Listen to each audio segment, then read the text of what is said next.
C'est une plateforme, le CIE, c'est une plateforme extraordinaire pour stimuler cette innovation. Donc bien sûr, chaque année, une fois par an, on amène toutes les meilleures innovations. Perso, c'est justement ce geste de personnalisation qui est vraiment le futur de ce qu'on appelle la beauty tech. Mais également, on a eu, comme vous le dites, travaillé avec des startups en Chine pour trouver cet avatar qui est Miss M, qui va être notre avatar de live stream. Chaque marché, bien sûr, a sa spécificité, mais la Chine devient de plus en plus à la pointe de l'innovation. Et on voit bien qu'aujourd'hui, il y a des innovations qui sont co-créées avec les Chines. Comme on a vu en Chine au mois de février, la fermeture des magasins engendre effectivement moins de trafic. Maintenant, le groupe L'Oréal a été depuis très longtemps très moteur sur la partie digitale.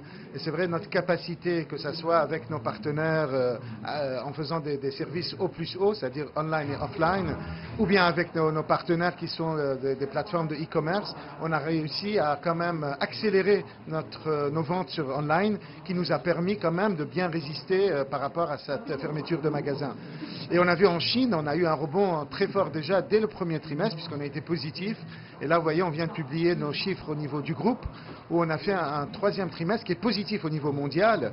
Et en Chine aussi, on est à fin septembre à plus 20%.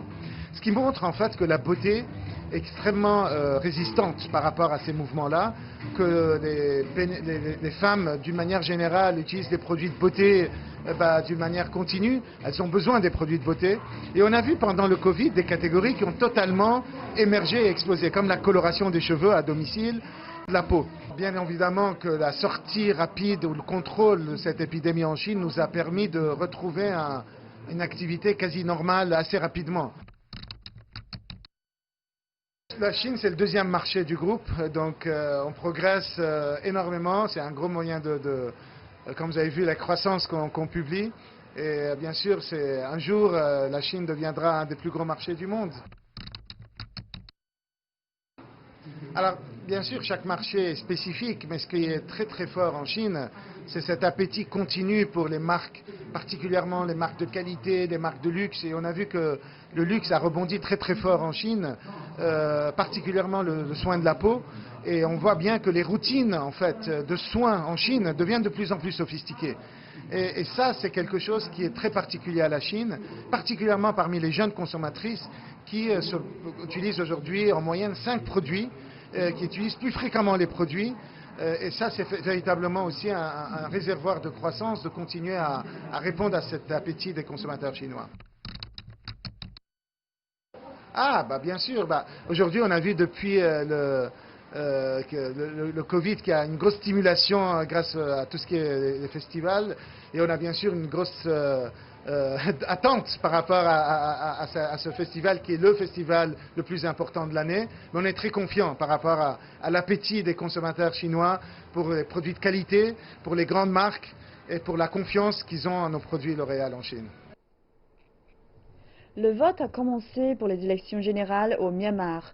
Le parti au pouvoir d'Aung San Suu Kyi est fait par favori.